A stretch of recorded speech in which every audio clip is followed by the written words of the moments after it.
Canada ਵਿੱਚ ਕੋਵਿਡ-19 ਦੇ active ਮਾਮਲੇ 50,000 ਤੋਂ ਪਾਰ। ਕ੍ਰਿਸਮਸ ਤੋਂ ਬਾਅਦ ਆ ਸਕਦਾ ਹੈ ਫਾਈਜ਼ਰ ਦਾ ਕੋਵਿਡ-19 ਵੈਕਸੀਨ। ਵਿਰੋਧੀ ਧਿਰ ਹੋਈ ਇਕਜੁੱਟ। ਫੈਡਰਲ ਲਿਬਰਲ ਸਰਕਾਰ ਨੂੰ ਚੀਨ ਖਿਲਾਫ ਸਖਤ ਕਾਰਵਾਈ ਕਰਕੇ ਵਿਖਾਉਣ ਦਾ ਦਿੱਤਾ ਅਲਟੀਮੇਟਮ। ਤੇ ਕੈਨੇਡਾ ਵੱਲੋਂ ਫੋਰਨ ਸਟੂਡੈਂਟਸ ਲਈ ਕੈਨੇਡਾ ਆਉਣ ਸੰਬੰਧੀ ਵਿਸ਼ੇਸ਼ ਹਿਦਾਇਤਾਂ ਜਾਰੀ। ਤੁਸੀਂ ਵੇਖ ਰਹੇ ਹੋ ਪ੍ਰੋਗਰਾਮ ਖਬਰਸਾਰ ਹਫ਼ਤਾਵਾਰ। ਮੈਂ ਅਮਨਿੰਦਰ ਗਰੇਵਾਲ।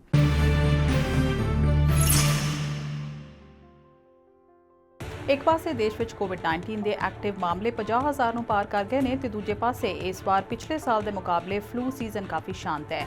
ਪਿਛਲੇ ਸਾਲ ਨਵੰਬਰ ਦੇ ਮੱਧ ਤੱਕ ਦੇਸ਼ ਵਿੱਚ ਇਨਫਲੂਐਂਜ਼ਾ ਦੇ 711 ਮਾਮਲੇ ਦਰਜ ਹੋ ਚੁੱਕੇ ਸਨ ਤੇ ਇਸ ਵਾਰ ਸਿਰਫ 17 ਲੈਬ ਕਨਫਰਮ ਕੇਸਿਸ ਆਏ ਨੇ। ਦੇਸ਼ ਵਿੱਚ ਇਸ ਵੇਲੇ 1675 ਵਿਅਕਤੀ ਕੋਵਿਡ-19 ਕਰਕੇ ਹਸਪਤਾਲਾਂ ਵਿੱਚ ਭਰਤੀ ਨੇ, ਜਦਕਿ ਫਲੂ ਕਾਰਨ ਇੱਕ ਵੀ ਨਹੀਂ।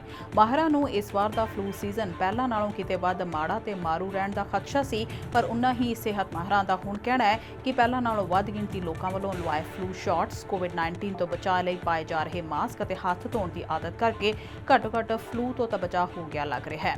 ਉਧਰ ਨਿਊਜ਼ੀਲੈਂਡ ਵਿੱਚ ਫਲੂ ਦੇ ਮਾਮਲਿਆਂ ਵਿੱਚ ਇਸ ਸਾਲ 99% ਦੀ ਕਮੀ ਦਰਜ ਹੋਈ ਹੈ। ਆਸਟ੍ਰੇਲੀਆ ਵਿੱਚ 93% ਘੱਟ ਕੇਸ ਆਏ ਨੇ, ਜਦਕਿ ਪਿਛਲੇ ਸਾਲ 800 ਜਾਨਾਂ ਗਈਆਂ ਸਨ। ਉਧਰ south Africa the national institute for communicable disease ਨੇ ਵੀ ਇੱਕ ਕੇਸ ਰਿਪੋਰਟ ਕੀਤਾ ਹੈ।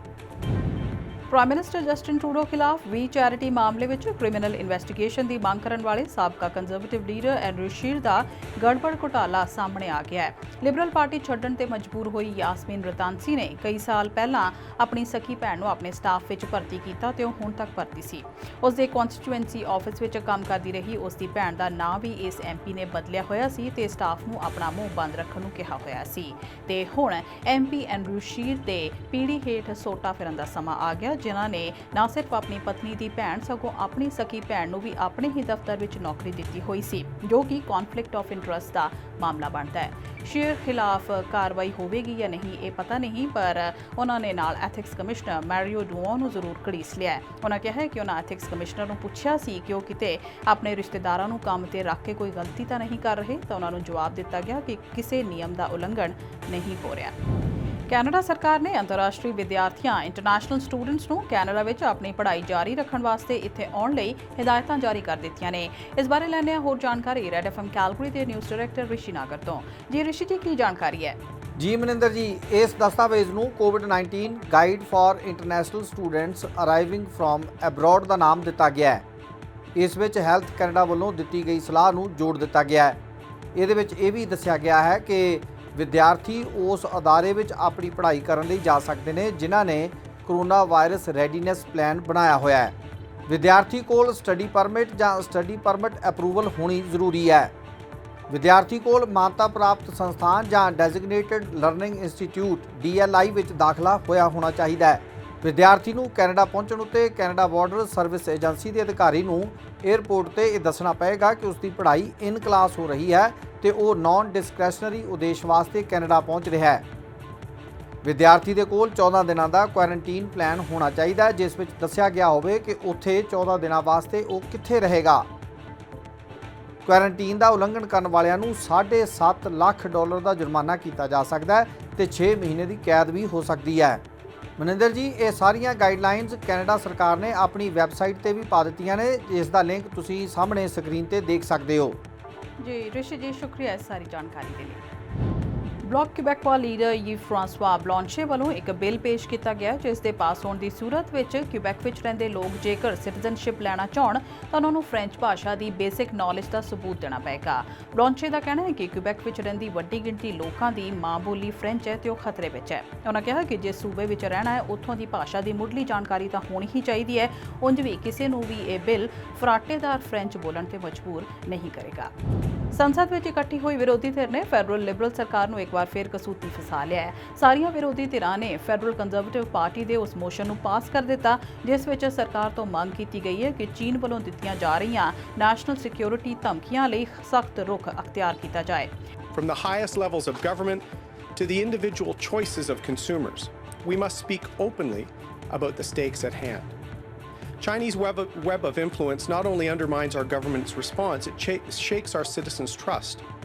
While the Trudeau government is ignoring the problem, Canadians are worried we aren't doing enough to stand up to Chinese aggression. ਨਾਲ ਹੀ ਸਰਕਾਰ ਨੂੰ ਅਗਲੇ 30 ਦਿਨਾਂ ਵਿੱਚ ਇਹ ਵੀ ਦੱਸਣਾ ਪਏਗਾ ਕਿ ਕੈਨੇਡਾ ਵਿੱਚ ਰਹਿ ਰਹੇ ਕੈਨੇਡੀਅਨ ਨਾਗਰਿਕਾਂ ਨੂੰ ਚੀਨ ਵੱਲੋਂ ਡਰਾਏ ਧਮਕਾਏ ਜਾਣ ਦਾ ਮੁਕਾਬਲਾ ਕਰਨ ਲਈ ਕੀ ਯੋਜਨਾ ਬਣਾਈ ਗਈ ਹੈ। ਦਵਾਈਆਂ ਬਣਾਉਣ ਵਾਲੀ ਅਮਰੀਕਨ ਕੰਪਨੀ ਫਾਈਜ਼ਰ ਨੇ ਦਾਅਵਾ ਕੀਤਾ ਹੈ ਕਿ ਉਹਨਾਂ ਦੀ ਨਵੀਂ ਕੈਂਡੀਡੇਟ ਵੈਕਸੀਨ ਕੋਵਿਡ-19 ਮਰੀਜ਼ਾਂ ਉੱਪਰ 95% ਤੱਕ ਅਸਰਦਾਰ ਸਿੱਧ ਹੋਈ ਹੈ। ਕੰਪਨੀ ਦਾ ਕਹਿਣਾ ਹੈ ਕਿ ਆਖਰੀ ਵਿਸ਼ਲੇਸ਼ਣ ਜਾਂ ਅਧਿਐਨ ਵਿੱਚ ਇਹ ਸਾਬਤ ਹੋ ਗਿਆ। ਇਸ ਤੋਂ ਪਹਿਲਾਂ ਕੰਪਨੀ ਨੇ ਕਿਹਾ ਸੀ ਕਿ ਉਹਨਾਂ ਦੀ ਦਵਾਈ 90% ਤੱਕ ਅਸਰ ਵਿੱਚ ਕਾਮਯਾਬ ਹੋਈ ਹੈ। ਦੱਸਿਆ ਗਿਆ ਹੈ ਕਿ ਦਵਾਈ ਦੀ ਵਰਤੋਂ ਨਾਲ ਬਜ਼ੁਰਗਾਂ ਦਾ ਜੀਵਨ ਵਾਕਈ ਬਚਾਇਆ ਗਿਆ ਹੈ। ਕੰਪਨੀ ਵੱਲੋਂ ਆਉਂਦੇ ਕੁਝ ਦਿਨਾਂ ਵਿੱਚ ਸਰਕਾਰ ਵੱਲੋਂ ਪ੍ਰਵਾਨਗੀ ਲੈਣ ਦੀ ਤਿਆਰੀ ਦੱਸੀ ਜਾ ਰਹੀ ਹੈ। ਯੂਐਸ ਪ੍ਰੈਜ਼ੀਡੈਂਟ ਇਲੈਕਟ ਜੋ ਬਾਈਡਨ ਦੇਸ਼ ਵਿੱਚ ਕੋਵਿਡ-19 ਦੀ ਗੰਭੀਰ ਹੁੰਦੀ ਜਾ ਰਹੀ ਸਥਿਤੀ ਨੂੰ ਕਾਬੂ ਹੇਠ ਲਿਆਉਣ ਲਈ ਕੰਮ ਕਰਨਾ ਚਾਹੁੰਦੇ ਨੇ, ਪਰ ਉਧਰ ਹਾਰ ਨਾ ਮੰਨਣ ਤੇ ਅੜੇ ਹੋਏ ਡੋਨਲਡ ਟਰੰਪ ਕਿਸੇ ਵੀ ਤਰ੍ਹਾਂ ਬਾਈਡਨ ਦੀ ਮਦਦ ਨਹੀਂ ਕਰਨਾ ਚਾਹੁੰਦੇ। ਨਿਯਮਾਂ ਮੁਤਾਬਕ ਤਾਂ ਬਾਈਡਨ ਨੂੰ ਨੈਸ਼ਨਲ ਸਿਕਿਉਰਿਟੀ ਅਤੇ ਕੋਵਿਡ-19 ਪੈਂਡੇਮਿਕ ਸੰਬੰਧੀ ਬਰੀਫਿੰਗਸ ਮਿਲਣੀਆਂ ਚਾਹੀਦੀਆਂ ਨੇ, ਪਰ ਟਰੰਪ ਅਜਿਹਾ ਹੋਣ ਨਹੀਂ ਦੇ ਰਹੇ। It's hard to fathom how this man thinks. He will go down in history as being one of the most irresponsible presidents in American history. ਪਿਛਲੇ ਸਾਲ 2 ਹਵਾਈ ਹਾਦਸਿਆਂ ਵਿੱਚ 346 ਜਾਨਾਂ ਜਾਣ ਤੋਂ ਬਾਅਦ ਗਰਾਊਂਡਡ ਚੱਲ ਰਹੇ ਬੋਇੰਗ 737 ਮੈਕਸ ਹਵਾਈ ਜਹਾਜ਼ਾਂ ਨੂੰ ਯੂਐਸ ਫੈਡਰਲ ਐਵੀਏਸ਼ਨ ਐਡਮਿਨਿਸਟ੍ਰੇਸ਼ਨ ਨੇ ਮੁੜ ਉਡਾਨਾਂ ਭਰਨ ਦੀ ਖੁੱਲ੍ਹ ਦੇ ਦਿੱਤੀ ਹੈ। Tell you now that I am 100% comfortable with my family flying on it. Canada ਵੱਲੋਂ ਇਨ੍ਹਾਂ ਹਵਾਈ ਜਹਾਜ਼ਾਂ ਵਿਚਲੀਆਂ ਤਕਨੀਕੀ ਖਰਾਬੀਆਂ ਦੀ ਜਾਂਚ ਅਜੇ ਵੀ ਜਾਰੀ ਹੈ, ਪਰ ਯੂਐਸ ਦਾ ਦਾਅਵਾ ਹੈ ਕਿ ਉਨ੍ਹਾਂ ਜਾਂਚ ਕਰ ਲਈ ਹੈ ਤੇ ਨਤੀਜੇ ਤਸੱਲੀ ਬਖਸ਼ ਨੇ। ਮਾਰੇ ਗਏ 346 ਵਿਅਕਤੀਆਂ ਵਿੱਚੋਂ 18 ਕੈਨੇਡੀਅਨ ਸਨ। ਰੂਸ ਦੀ ਸੰਸਦ ਦੇ ਹੇਠਲੇ ਸਦਨ ਡੂਮਾ ਨੇ ਇਸ ਹਫ਼ਤੇ ਇੱਕ ਬਿੱਲ ਪਾਸ ਕਰ ਦਿੱਤਾ, ਜਿਸ ਨਾਲ ਰਾਸ਼ਟਰਪਤੀ ਵਲਾਦੀਮੀਰ ਪੁਤਿਨ ਉੱਪਰ ਜੀਵਨ ਭਰ ਕੋਈ ਮੁਕੱਦਮਾ ਹੀ ਨਹੀਂ ਕੀਤਾ ਜਾ ਸਕੇਗਾ। ਇਹ ਬਿੱਲ ਉਹਨਾਂ ਸੋਧਾਂ ਦਾ ਹਿੱਸਾ ਹੈ ਜਿਨ੍ਹਾਂ ਨੂੰ ਜੁਲਾਈ ਵਿੱਚ ਇੱਕ ਰੈਫਰੈਂਡਮ ਵਿੱਚ ਪਾਸ ਕਰਵਾਇਆ ਗਿਆ ਸੀ। ਪੁਤਿਨ ਆਪਣਾ ਕਾਰਜਕਾਲ ਉਂਝ 2024 ਵਿੱਚ ਪੂਰਾ ਕਰਨਗੇ, ਪਰ ਉਹ ਚਾਹੁਣ ਤਾਂ ਉਸ ਤੋਂ ਬਾਅਦ ਵੀ ਅਗਲੇ 12 ਸਾਲਾਂ ਲਈ ਰਾਸ਼ਟਰਪਤੀ ਰਹਿ ਸਕਦੇ ਨੇ। ਪਾਕਿਸਤਾਨ ਦੀ ਅੱਤਵਾਦ ਵਿਰੋਧੀ ਅਦਾਲਤ ਨੇ ਮੁੰਬਈ ਹਮਲਿਆਂ ਦੇ ਮੁੱਖ ਸਾਜ਼ਿਸ਼ਘਾੜੇ ਅਤੇ ਜਮਾਤ-ਉਦ-ਦਾਵਾ ਦੇ ਮੁਖੀ ਹਾਫਿਜ਼ ਸਈਦ ਨੂੰ ਅੱਤਵਾਦ ਨਾਲ ਸੰਬੰਧਿਤ 2 ਹੋਰ ਕੇਸਾਂ ਵਿੱਚ 10 ਸਾਲ ਕੈਦ ਦੀ ਸਜ਼ਾ ਸੁਣਾਈ ਹੈ। ਯੂਨਾਈਟਿਡ ਨੇਸ਼ਨਜ਼ ਵੱਲੋਂ ਦਹਿਸ਼ਤਗਰਦ ਐਲਾਨੇ ਸਈਦ ਦੇ ਸਿਰ ਤੇ ਅਮਰੀਕਾ ਨੇ $1 ਕਰੋੜ ਦਾ ਇਨਾਮ ਵੀ ਰੱਖਿਆ ਹੋਇਆ ਹੈ ਤੇ ਉਸ ਨੂੰ ਪਿਛਲੇ ਸਾਲ 17 ਜੁਲਾਈ ਨੂੰ ਦਹਿਸ਼ਤਗਰਦਾਨਾ ਗਤੀਵਿਧੀਆਂ ਨੂੰ ਫੰਡਿੰਗ ਦੇਣ ਦੇ ਮਾਮਲੇ ਵਿੱਚ ਵੀ ਗ੍ਰਿਫਤਾਰ ਕੀਤਾ ਗਿਆ ਸੀ ਤੇ 11 ਸਾਲ ਦੀ ਜੇਲ੍ਹ ਦੀ ਸਜ਼ਾ ਉਦੋਂ ਵੀ ਸੁਣਾਈ ਗਈ ਸੀ। ਪੰਜਾਬ ਦੀਆਂ ਸੰਘਰਸ਼ਸ਼ੀਲ ਕਿਸਾਨ ਜਥੇਬੰਦੀਆਂ ਦੀ ਮੰਗਲਵਾਰ ਨੂੰ ਚੰਡੀਗੜ੍ਹ ਕਿਸਾਨ ਭਵਨ ਵਿਖੇ ਮੀਟਿੰਗ ਹੋਈ, ਜਿਸ ਦੀ ਸਮਾਪਤੀ ਤੋਂ ਬਾਅਦ ਉਨ੍ਹਾਂ ਕਿਹਾ ਕਿ ਉਹ ਮਾਲ ਗੱਡੀਆਂ ਚਲਾਉਣ ਲਈ ਤਿਆਰ ਨੇ, ਪਰ ਕੇਂਦਰ ਸਰਕਾਰ ਕੋਈ ਪਹਿਲ ਤਾਂ ਕਰੇ। ਉਨ੍ਹਾਂ ਕਿਹਾ ਕਿ ਜੇ ਸਰਕਾਰ ਮਾਲ ਗੱਡੀਆਂ ਚਲਾਉਂਦੀ ਹੈ ਤਾਂ ਕਿਸਾਨ ਜਥੇਬੰਦੀਆਂ ਪੈਸੇਂਜਰ ਗੱਡੀਆਂ ਚਲਾਉਣ ਬਾਰੇ ਫੈਸਲਾ ਲੈਣ ਵਿੱਚ ਦੇਰੀ ਨਹੀਂ ਕਰਨਗੇ। ਯੂਏਈ ਨੇ ਪਾਕਿਸਤਾਨ ਸਮੇਤ 12 ਮੁਲਕਾਂ ਦੇ ਬਸ਼ਿੰਦਿਆਂ ਲਈ ਵਿਜ਼ਿਟਰ ਵੀਜ਼ੇ ਜਾਰੀ ਕਰਨ ਦੀ ਪ੍ਰਕਿਰਿਆ ਆਰਜ਼ੀ ਤੌਰ ਤੇ ਸਸਪੈਂਡ ਕਰ ਦਿੱਤੀ ਹੈ। ਅਜਿਹਾ ਇਨ੍ਹਾਂ ਮੁਲਕਾਂ ਵਿੱਚ ਕੋਵਿਡ-19 ਦੀ ਚੱਲ ਰਹੀ ਦੂਜੀ ਲਹਿਰ ਕਰਕੇ ਕੀਤਾ ਗਿਆ ਹੈ। ਪਾਕਿਸਤਾਨ ਦੇ ਫੋਰਨ ਆਫਿਸ ਤੋਂ ਸਪਸ਼ਟ ਕੀਤਾ ਗਿਆ ਹੈ ਕਿ ਪਹਿਲਾਂ ਤੋਂ ਜਾਰੀ ਵੀਜ਼ੇ ਰੱਦ ਨਹੀਂ ਕੀਤੇ ਜਾ ਰਹੇ। ਟ੍ਰਾਂਜ਼ਿਟ ਅਤੇ ਵਰਕ ਵੀਜ਼ਾਸ ਲੈ ਚੁੱਕੇ ਵਿਅਕਤੀ ਵੀ ਯੂਏਈ ਆ ਜਾ ਸਕਦੇ ਨੇ। ਤੁਰਕੀ, Iran, Yemen, Syria, Iraq, Somalia, Libya, Kenya ਅਤੇ ਅਫਗਾਨਿਸਤਾਨ ਵੀ ਇਸ ਸੂਚੀ ਵਿੱਚ ਸ਼ਾਮਿਲ ਨੇ।